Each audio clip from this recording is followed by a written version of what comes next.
Selamat pagi, kami dari kelompok 3 akan membahas mengenai implementasi Pancasila sebagai dasar negara.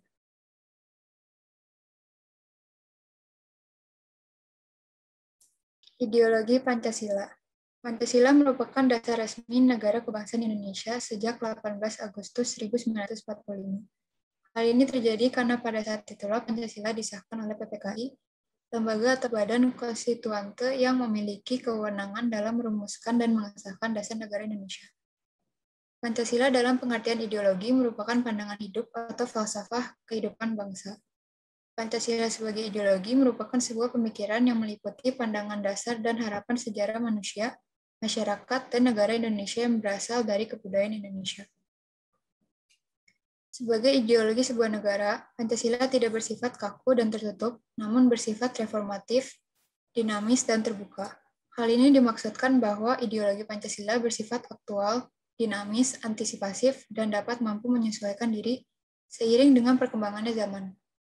Namun, keterbukaan tersebut bukan berarti nilai-nilai dasar yang terkandung di dalam Pancasila diubah. Next. Selanjutnya, dimensi Pancasila. Ada beberapa dimensi yang menjadikan Pancasila sebagai ideologi terbuka, yaitu dimensi realitas. Pada dimensi realitas, di mana nilai-nilai dasar yang terkandung dalam ideologi secara real, berakar, dan hidup dalam masyarakat. Kemudian ada dimensi idealisme. Dimensi idealisme adalah ideologi yang memberikan harapan tentang masa depan yang lebih baik. Kemudian ada dimensi fleksibilitas. Dimensi fleksibilitas atau disebut dimensi pengembangan adalah ideologi yang memiliki keluasan dan memungkinkan pengembangan pemikiran. Next. Berikutnya adalah lahirnya Pancasila. Hari lahir Pancasila jatuh pada 1 Juni. Pada hari tersebut tahun 1945, dilaksanakannya pembacaan pidato oleh Presiden pertama kita, yaitu E.R. Soekarno, dalam sidang BPUPKI yang berlangsung hampir 5 hari. Pidatonya berisikan mengenai ide awal konsep Pancasila yang menjadi dasar negara Indonesia. Panca memiliki arti 5 dan sila memiliki arti prinsip atau asas. Pada saat itu, Bung Karno menyebutkan kelima sila ini. Sila pertama, kebangsaan. Sila kedua, peri kemanusiaan. Sila ketiga, demokrasi. Sila keempat, keadilan sosial. Dan sila kelima, ketuhanan yang Maha Esa. Untuk menyempurnakan rumusan Pancasila dan membuat undang-undang dasar yang berlandaskan Pancasila, maka Dokuritsu Junbicho Sakai atau BPUPKI membentuk panitia yang disebut sebagai Panitia 9, terdiri dari I.R. Soekarno, Muhammad Hatta, Abikusno Djokro Sujoso, Agus Salim, Wahid Hashim, Muhammad Yamin, Abdul Kahar Muzakir, Misra Amaramis, dan Ahmad Subarjo. Setelah melalui beberapa proses persidangan, Pancasila akhirnya disahkan atau diresmikan pada sidang PPKI pada tanggal 18 Agustus 1945. Pada sidang tersebut, disetujui bahwa Pancasila dicantumkan dalam Mukadimah Undang-Undang Dasar 1945 sebagai dasar negara Indonesia. Next. Selanjutnya, makna Pancasila sebagai dasar negara. Bagi seluruh masyarakat Indonesia, memaknai Pancasila memiliki arti penting yang sangat luas dalam sendi-sendi kehidupan. Arti penting Pancasila dalam kehidupan merupakan dasar filsafat atau dasar falsafah negara yang artinya Pancasila merupakan suatu dasar nilai serta norma untuk mengatur pemerintahan sebagai penyelenggara negara. Oleh karena itu, Pancasila merupakan sumber dari segala sumber hukum. Pancasila merupakan sumber kaidah hukum negara yang secara konstitusional mengatur negara Republik Indonesia beserta seluruh unsur-unsurnya yaitu rakyat, wilayah, hingga pemerintahan negara. Kemudian juga sebagai sumber dari segala sumber hukum atau sebagai sumber tertib hukum Indonesia. Pancasila tercantum di dalam ketentuan tertinggi yaitu pembukaan Undang-Undang Dasar 1945 kemudian dijabarkan lebih lanjut. Next. Fungsi Pancasila sebagai dasar negara. Pancasila memiliki fungsi sebagai dasar negara yang terbagi menjadi dua berdasarkan landasan dan sumber hukumnya, yaitu material dan formil. Landasan material artinya memberi signal bahwa peraturan perundang-undangan yang akan dibuat menjadi penjabaran dari pasal-pasal UUD 1945 yang tertera dalam dasar hukum peraturan perundang-undangan yang akan dibuat. Landasan ini menjadi dasar dan sumber nilai kehidupan, yaitu pandangan hidup, kesadaran hukum masyarakat, kekuatan politik, keadaan ekonomi, dan agama. Dalam pandangan hidup suatu bangsa, dapat berubah menjadi semangat bangsa tersebut yang mempengaruhi hukum yang berlaku di masyarakat bangsa itu. Jadi, hukum merupakan rumusan nilai, norma, kehendak, dan jiwa suatu bangsa. Kemudian kesadaran hukum masyarakat. Masyarakat yang sadar akan hukum menjadi pengaruh besar terhadap isi hukum yang berlaku. Oleh karena itu, masyarakat yang kesadaran hukumnya tinggi berpengaruh pada isi hukumnya. Selanjutnya, kekuatan politik. Materi UU sangat dipengaruhi oleh kekuatan politik, konstelasi politik, dan konfigurasi politik. Jadi, politik dan undang-undang memiliki hubungan yang sangat erat karena hukum adalah produk politik. Dan yang terakhir adalah agama. Ajaran agama dijadikan sumber hukum material dan berlaku di negara yang tidak memakai hukum agama sebagai hukum positifnya.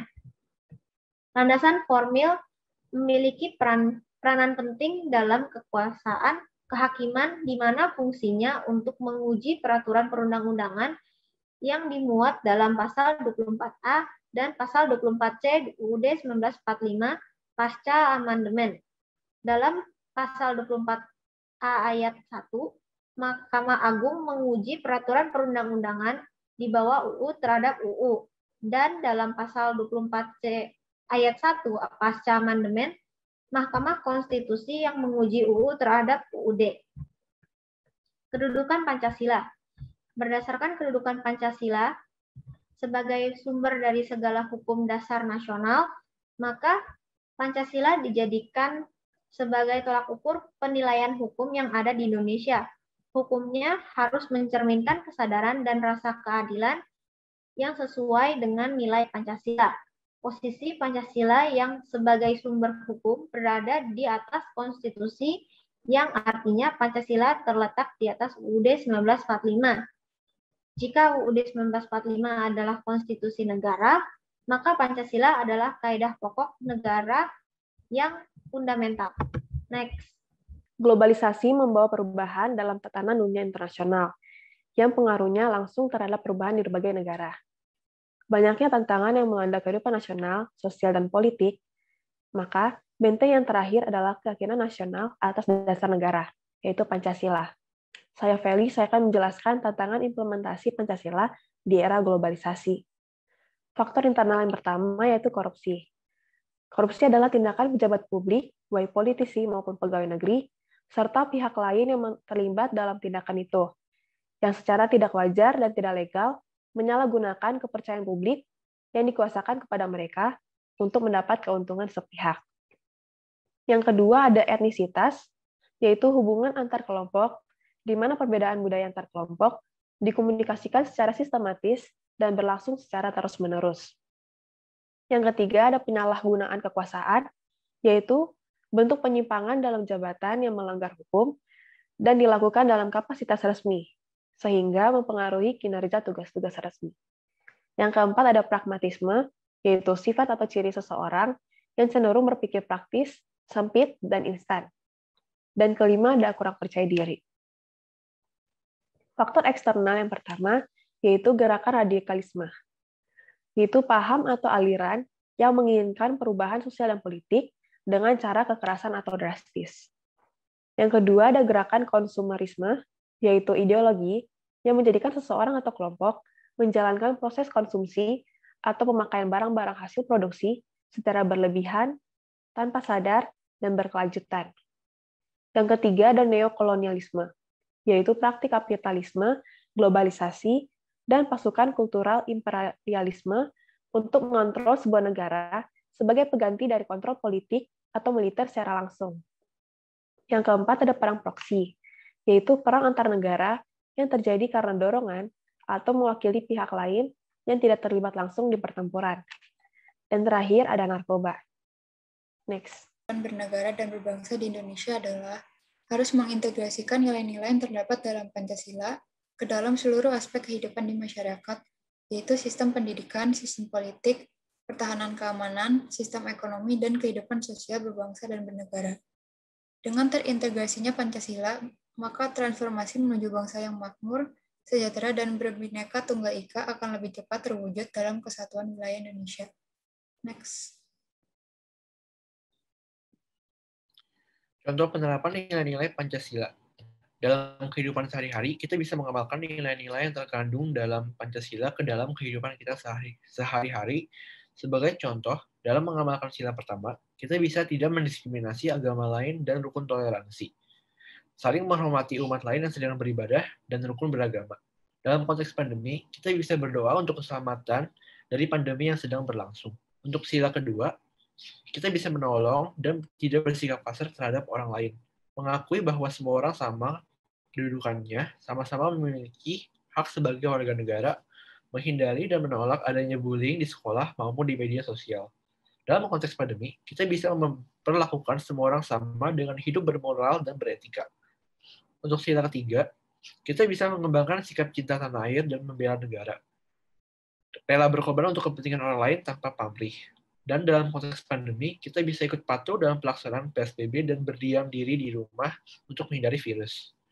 Untuk sila keempat, tidak memaksakan pendapat sendiri kepada orang lain, ikut memberikan suara dalam pemilu bagi yang sudah terdaftar dalam calon pemilih, dan dalam konteks pandemi, kita bisa mendukung kebijakan pemerintah seperti dilakukannya PSBB yang bertujuan untuk membantu menghentikan penyebaran virus COVID. Untuk sila kelima, kita bisa bersikap adil kepada semua orang, memberikan pertolongan kepada semua orang tanpa pilih kasih, dan dalam konteks pandemi, kita bisa menunjukkan sinergitas yang baik seperti kerjasama antar masyarakat maupun masyarakat dan pemerintah. Berikut adalah sumber-sumber referensi yang sudah dicantumkan. Berikut adalah video hasil wawancara yang dilakukan bersama narasumber.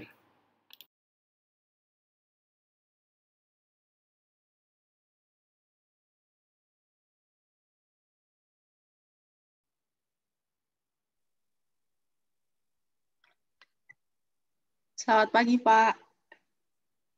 Ya, selamat pagi. Ya, sebelumnya terima kasih ya Pak buat waktu dan kesediaan Bapak buat wawancara hari ini.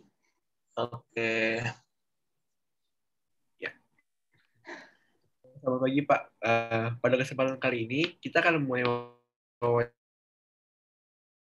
Bapak mengenai topik implementasi Pancasila sebagai dasar negara. Nah, wawancara ini tuh dilakuin sebagai salah satu dari tugas mata kuliah kami, yaitu Pancasila. Sebelum kami mulai, perkenalkan nama saya William, dan ini teman-teman saya. Kami dari Universitas Pelita Harapan. Sekian perkenalan dari kami. Natalie?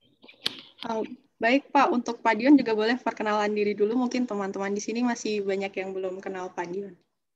Oke, baik. Terima kasih waktunya dan kesempatannya. Saya Dionisius Heki Puspoko Jati. Saya sebagai pengajar mata kuliah Pancasila juga di Universitas Kristen Satya Wacana. Pada kesempatan hari ini saya dihubungi oleh Natalie, dulu juga murid saya saat di SMP Kristen 2 Salatiga begitu. Saya akan berbagi ilmu, tapi nanti kita hanya diskusi saja ya, hanya sharing-sharing saja, karena saya juga masih perlu untuk belajar begitu ya. Ya, Natalie? Ya, baik Pak. Terima kasih ya Pak. Sudah siap Pak untuk kami wawancara? Ya, Oke, pertanyaan pertama akan dibacakan oleh teman saya. Baik Pak, pertanyaan pertamanya, apa relevansi implementasi Pancasila sebagai dasar negara dengan kehidupan masyarakat di masa sekarang ini? Oke, baik.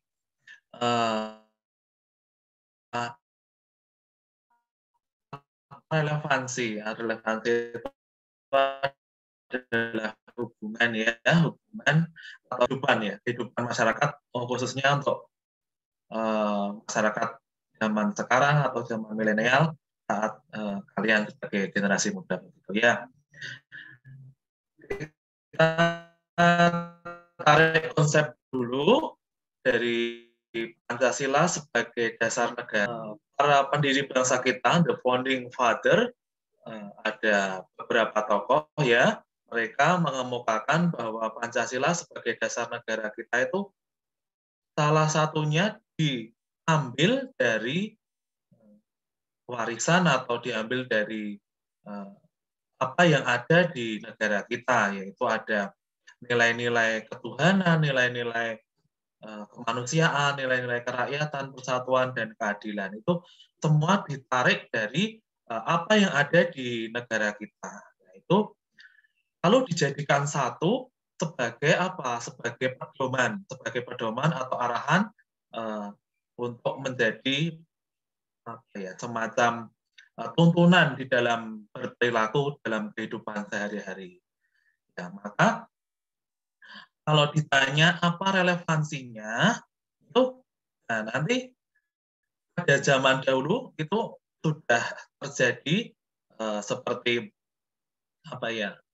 beberapa konflik ya, jadi juga bisa diselesaikan. Contohnya saat perumusan saja itu terjadi konflik, ya tidak konflik besar ya, itu terjadi perbedaan pendapat untuk sila pertama. Ya, sila pertama pada Piagam Jakarta ditulis bahwa ketuhanan dengan menjalankan syariat Islam bagi pemeluk-pemeluknya itu mendapat teguran dari khususnya wilayah timur, warga wilayah timur mengenai untuk sila pertama diganti kata-katanya karena kurang relevan dengan kondisi bangsa Indonesia saat itu. Ya, maka dengan dirumuskannya lagi, lalu diganti menjadi ketuhanan yang Maha Esa. Jadi kalau kita ditanya relevansinya Pancasila sebagai dasar negara dengan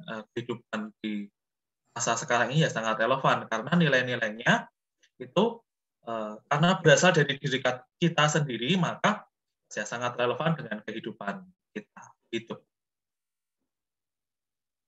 Kan? Ada yang... Jadi menurut Bapak kaitan implementasi Pancasila dengan kehidupan masyarakat salah satunya itu sebagai pedoman dan tuntunan untuk kehidupan masyarakat ya Pak? Ya, betul. Oke, mari kita lanjut ke pertanyaan selanjutnya ya Pak. Ya.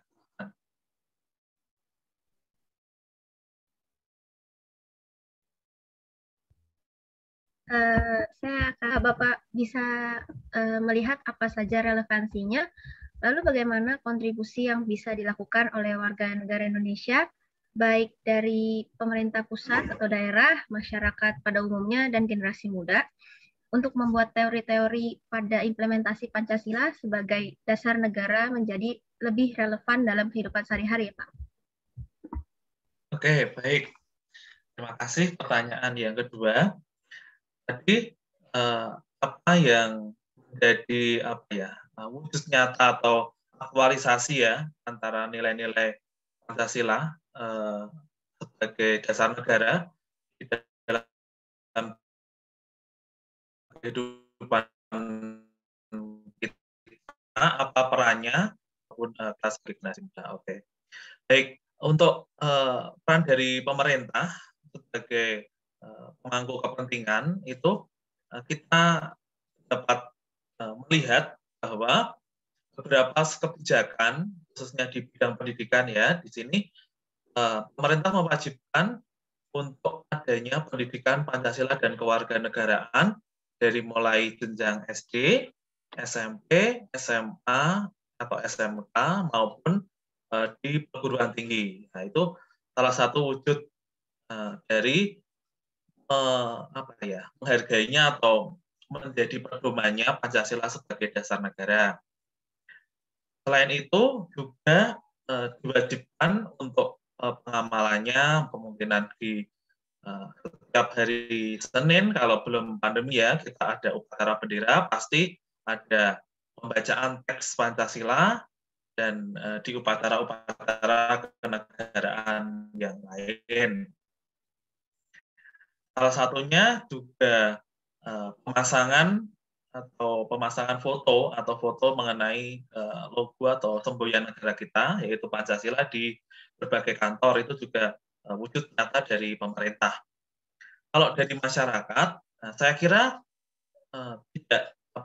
maksudnya tidak kelihatan benar-benar, tapi kita bisa lihat dari pola-pola kehidupan atau pola-pola interaksi dari masyarakat kita perhatikan di sekitar kita. Kan pasti dalam satu wilayah itu ada perbedaan, mungkin ada perbedaan agama, perbedaan suku ataupun yang lain. Itu kalau di dalam masyarakat itu terjadi pola-pola hubungan ini saling menghargai dan saling berinteraksi, itu mewujudkan suatu nilai-nilai Pancasila. Sedangkan untuk generasi muda seperti kalian, apalagi ini generasi milenial, dan pada saat ini kita jarang ya untuk bertatap muka langsung karena kondisi pandemi ini, ya kita bijak-bijak di dalam berinteraksi di dunia maya, seperti saat Zoom atau saat meeting ataupun saat kita berinteraksi di dunia maya seperti Instagram dan lain sebagainya, itu kita harus bijak, ya, khususnya meladani atau berpedoman sebagai kepada nilai-nilai Pancasila, khususnya saling menghargai, dan kita sebetulnya di dalam Pancasila itu kita ada kebebasan-kebebasan tertentu, tetapi kebebasan itu harus kita teladani sebagai kebebasan yang bertanggung jawab, seperti itu. Baik Pak, jadi menurut Bapak kalau pemerintah itu relevansinya itu membuat kebijakan wajib pendidikan kewarganegaraan sejak SD ya Pak. Kalau untuk masyarakat sendiri itu bisa dilihat dari pola-pola kehidupan, toleransi antara suku, agama, seperti itu ya Pak.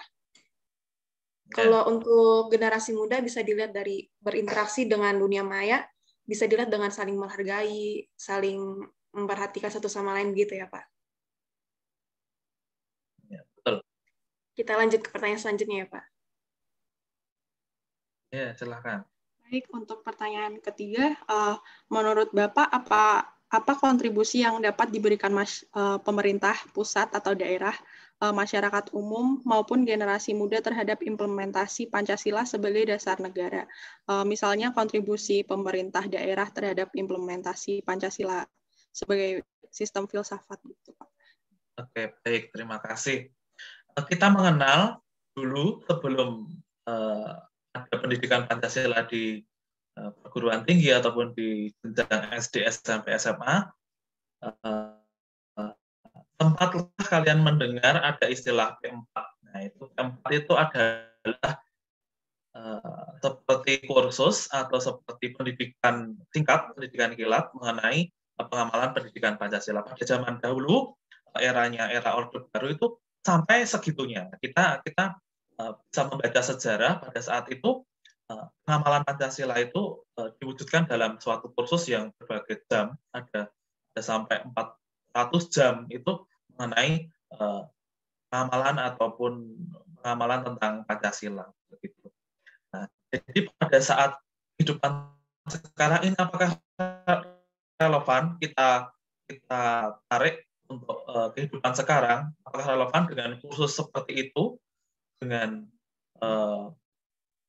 generasi sekarang ini, apakah relevan? Ya saya kira kurang relevan ya, kan doktrin atau teori-teori saja itu tidak cukup, karena di generasi sekarang itu kita lebih mengedepankan mengenai pola-pola tingkah laku ataupun teladan-teladan yang diberikan kepada kita. Jadi saya pikir untuk pemerintah itu, saya kira untuk mengaktualisasikan nilai-nilai Pancasila itu, ya, saya ulangi tadi, untuk generasi saat ini saya kira tidak dengan P4, nah itu mungkin dengan teladan-teladan yang diberikan oleh pemerintah nanti bisa dimasukkan di dalam beberapa pola perilaku, seumpama saat generasi muda ada acara tertentu nanti bisa dimasukkan pengamalan-pengamalan acara untuk nilai-nilai Pancasila. Begitu.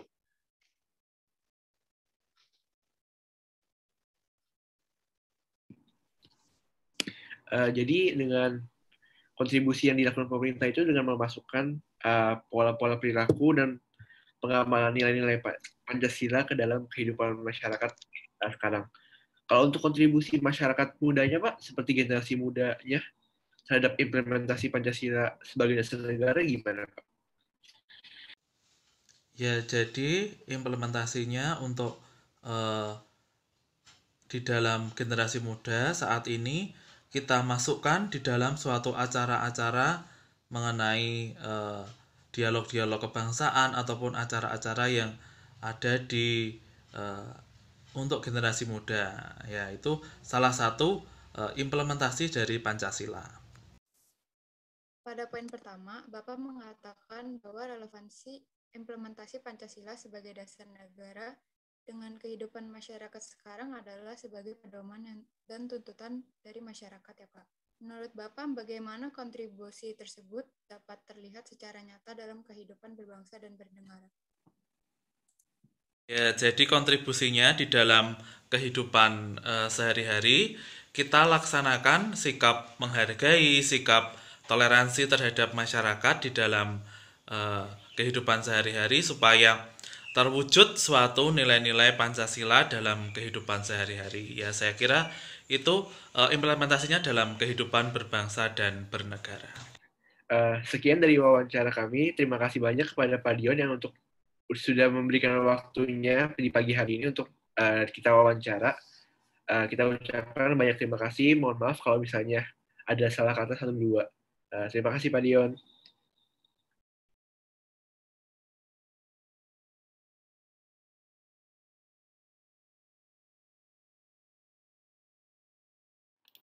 Dari kegiatan ini, saya mendapatkan pengetahuan bahwa implementasi atau penerapan Pancasila sebagai ideologi negara kita memiliki pengaruh yang sangat besar dalam kehidupan berbangsa dan bermasyarakat.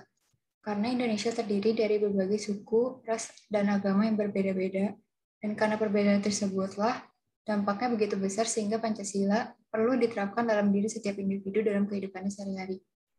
Dan seperti yang dikatakan oleh narasumber kami pada sesi wawancara tadi, sikap menghargai dan bertoleransi kepada masyarakat sekitar sangatlah penting untuk diterapkan agar transformasi menuju bangsa yang makmur, sejahtera, dan ikatan persatuan di Indonesia menjadi semakin erat. Karena implementasi Pancasila berdampak besar bagi dasar negara dan sangatlah penting untuk mewujudkan persatuan Indonesia. Halo, nama saya William Prasetya dan refleksi saya setelah mengikuti kegiatan ini adalah bagaimana saya bisa mengenal lebih lagi bahwa implementasi Pancasila sebagai dasar negara itu banyak sekali info-info yang kita belum mendapatkan sebelumnya atau belum kita mengerti sebelumnya. Nah, setelah saya melakukan kegiatan ini dan melakukan wawancara dengan narasumber, saya merasa pengetahuan saya lebih luas lagi tentang bagaimana Pancasila bisa diamalkan di kehidupan kita sehari-hari dan menurut saya ya kegiatan ini adalah kegiatan yang sangat baik untuk menambah wawasan kita. Halo, nama saya Caroline. Menurut saya dengan adanya kegiatan ini, saya bisa belajar banyak tentang bagaimana implementasi Pancasila sebagai dasar negara. Kemudian, saya dan tim juga melakukan wawancara dengan narasumber. Di wawancara tersebut, saya belajar bagaimana cara menggunakan sosial media dengan baik. Salah satu contohnya adalah tidak menyebarkan hoaks. Kemudian, saya juga diingatkan betapa pentingnya toleransi dan sikap menghargai di Indonesia, karena Indonesia adalah negara yang kaya akan keberagamannya. Sekian dari saya, terima kasih. Setelah melakukan wawancara dengan narasumber kelompok kami, yaitu Bapak Dion, saya dapat belajar bahwa kontribusi generasi muda berdasarkan topik implementasi Pancasila sebagai dasar negara adalah memulai dari hal yang kecil, seperti berbijak dalam media sosial, tidak menyebarkan hoax, tapi menyebarkan kata-kata positif. Tidak menyebarkan kata-kata negatif yang dapat menyakiti orang lain atau teman-teman di sekitar kita. Lalu karena pandemi COVID ini, kita terpaksa untuk belajar melalui platform Zoom, Google Meet, pembelajaran jarak jauh. Maka kita juga dianjurkan dan diajarkan untuk menggunakan platform tersebut secara bijak demi keberlangsungan pembelajaran sehingga kita dapat belajar dengan baik. Hal-hal kecil inilah yang dapat membuat kita sebagai generasi muda berkontribusi dalam implementasi Pancasila itu sendiri. Halo, nama saya Natalie Mulyata Munte. Dari tugas ini saya bisa mendapatkan banyak hal seperti memahami mengenai implementasi Pancasila sebagai dasar negara, kemudian dari proses mencari informasi, dan ketika saya mendengarkan narasumber ketika wawancara, saya juga mendapatkan informasi yang baru dan saya merasa wawasan saya menjadi lebih terbuka dan saya juga menjadi sadar mengenai pentingnya Pancasila dalam kehidupan kita. Saya merasa bahwa tugas ini cukup membantu dan dapat memberikan dampak yang baik bagi saya. Sekian refleksi dari saya, terima kasih. Pancasila sebenarnya sudah pas untuk menjadi dasar negara kita, asalkan bisa diterapkan dengan baik oleh semua masyarakat. Apabila masyarakat Indonesia bisa memaknai dan memahami setiap sila-sila yang tercantum, lalu mengamalkannya dengan baik, tidak akan ada konflik-konflik yang mengancam keutuhan negara, dan tentu saja tujuan negara dapat terwujudkan.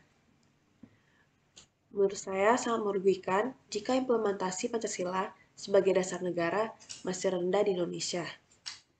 Saran saya, semua rakyat Indonesia harus menanamkan nilai-nilai Pancasila yang ada sejak dini, sedangkan untuk pemerintah dapat menyelenggarakan acara-acara yang berhubungan dengan penanaman nilai-nilai Pancasila untuk masyarakat, supaya pada akhirnya Pancasila benar-benar hidup di tengah masyarakat. Berikut merupakan nama-nama kelompok yang sudah dicantumkan.